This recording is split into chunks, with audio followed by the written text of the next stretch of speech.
is Greer McCarthy, and I'm here to tell you that creative leaders know exactly when to sneeze. In fact, this is the story of my friend Mary, and a birthday gift I gave to her recently. Well, I tried to give to her anyway. Now, what you need to know about Mary is that she's one of those lovely women that are always cold, and so she's forever putting on a big sweater. You know someone like that? You know, it doesn't matter what Mary's wearing. It could be her pajamas. It could be a nice business suit. It could even be, unfortunately, a cocktail dress. She'll put this on. And she says, it's a classic. It goes with everything. So whenever she feels the least little bit uncomfortable, she reaches for it. What you need to know about me is that I'm kind of a mediocre knitter. Now, according to my grandma, I'm a terrible knitter. She spent many afternoons of my childhood trying to teach me the basics, but we both agreed that it was best to give up, and she said I was unteachable. Well, fortunately, I'm also very persistent, and I have lower standards. So as far as I'm concerned, I can knit. And as Mary's birthday was rolling around, I thought, what would be the perfect gift for her? I thought of all the times that I cringed watching Mary pull on this sweater over whatever she was wearing, and I thought, I know. Mary needs a beautiful shawl. Something in a gorgeous color that will actually complement what she's wearing. And it will be warm and it'll be comfortable. And since one of the things Mary loves so much about this sweater is that it's been handmade, I thought, well, I can knit. I'll knit her a nice shawl. And so that's what I did. I spent a long time in the craft store picking out just the right shade of wool, something nice and fluffy and, forgiving of the odd technique failure. And every night for 2 weeks, I was knitting and finding a mistake and unraveling, and knitting some more, and finally, it was as close to perfect as I had to be capable of. Did I just have an idea?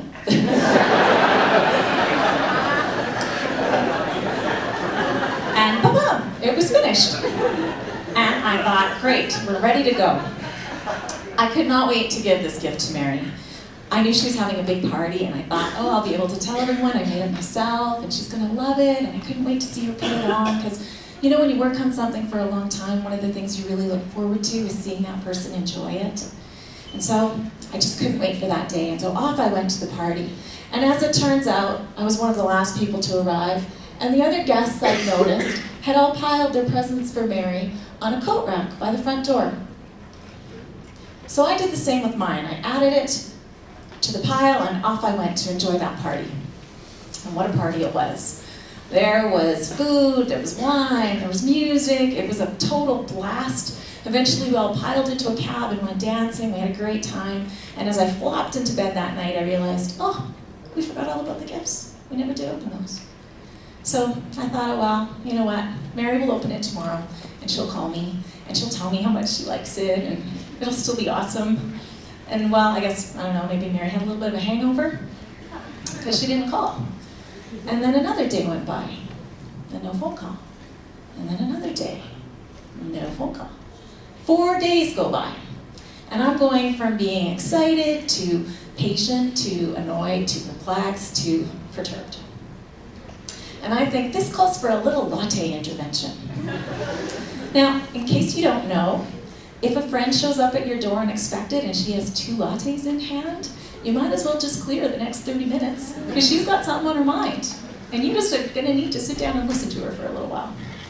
So I said, Mary, I just dropped by with coffee for no reason. And then I couldn't believe my eyes. There, in her entryway, were all the gifts, still unopened. I mean, that's crazy. Who spends 4 days at home with a pile of birthday gifts and doesn't open them? The suspense would kill any of us, wouldn't it? I mean, what was going on here?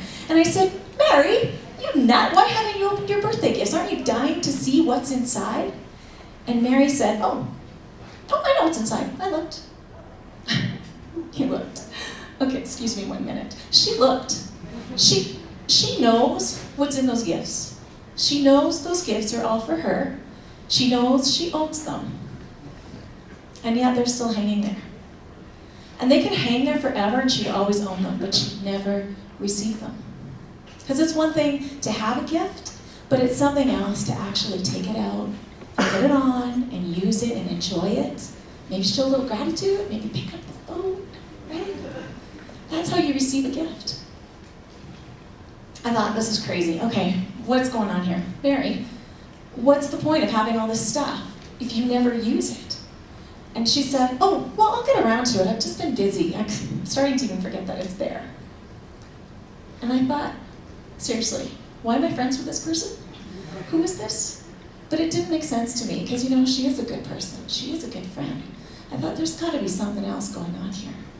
And I said, sweetie, you have beautiful things here. Don't you want to enjoy them? Don't you want to try them on? And Mary's response was this. She said, yeah, I do, but I'm a little bit scared of what people might think of that. You know, they might be jealous of me, or they might think I'm showing off, and I just don't want all that attention, so I just don't want to deal with it. And I said, don't be silly. I mean, the people that you should care about are the people that gave you these things, and they love you, and they want you to have nice things. I mean, they're there for you to enjoy, because your friends, they love you. And Mary's response was this. She said, I don't know, I'm just not sure I deserve that. Well, I had to prove to her that she did. I said, of course you deserve it, and it's not about having things because you deserve them. It's about using them and enjoying them and appreciating them. We don't all get what we deserve, but we should all use what we have. Doesn't that just make sense? I mean, look, for example, at this fabulous shawl right here. I mean, it's gorgeous, and it's purple, and it's soft, and it's not itchy, and it's handmade by me every day. And Mary said, well, it is. It's really beautiful. I mean, I do love it. But it's also really delicate, and I probably have to hand wash it. And, you know, this thing just goes into the washing machine, so it's a whole lot easier. And I thought, oh, is it really? Well, guess what? You do have to hand wash that, and guess what? It happens to be worth it because it's nicer. It's better than that. It's worth the effort. You have a lot of good things here, and who cares what people are going to judge you or what they're going to think of you using your gifts? It's better. It's worth the effort. It's hopeless. I was getting so frustrated, you know? I couldn't force her to see things my way. So I started to remember Aesop's fable, the sun and the wind. Remember? Persuasion is better than force. And I thought, okay, well, maybe if I open the window and it gets chilly in here, Mary will get cold, and she'll try on my shawl, and she'll love it, and we'll have that moment I've been waiting for. So I did that. I opened the window, in comes cold air, Mary starts to shiver, and Mary puts on Old Itchy. Tied it on her. I thought, what is going on here? What am I doing wrong? Well, you know, Aesop's fable is about trying to get a person to make one change in their life. I was trying to get Mary to make 2 changes, to give up an old, comfortable, but inferior habit in favor of something new and better that was a little more work. So maybe what I needed was persuasion and force.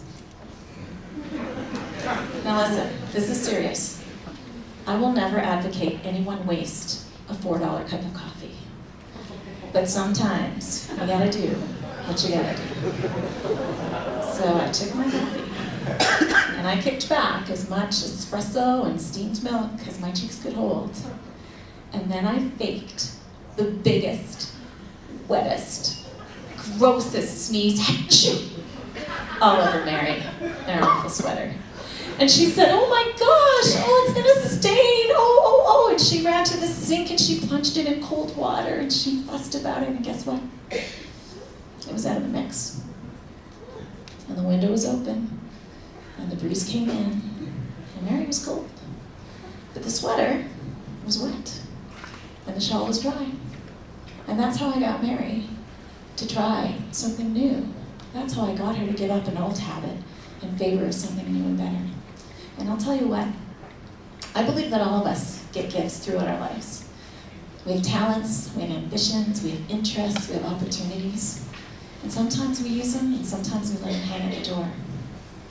And when we think about creative leadership, it's tempting to think of all kinds of nifty, neato ways to get people to follow you.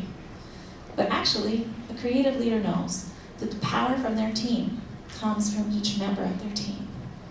And so they look at each member and they ask, what gifts do they own that they're not making use of, and what habits, and what issues, and what people, and what worries stand in their way. And so they use a little force, maybe, to take that out, and they use a little persuasion to help them bring those gifts into their lives. I believe that there's creative leaders all around us, and yeah, they run big companies, and yes, they do run governments, but they're in the classroom on both sides of the desk, they're on the playground. It's a stranger on a bus who strikes up a conversation and helps you realize something about yourself that you'd long forgotten. It can be the little kid who tugs at your coat and says, play with me for a little bit. But I also believe that it starts with each and every one of you looking inside yourself and saying, what do I love that I never make time for? And what are my passions that I have never pursued? And who do I rush past every single day that could teach me something? When you do that, you dribble a little coffee on yourself. And once you've done that, I encourage you to look around for someone who needs a really good, juicy sneeze. Thank you.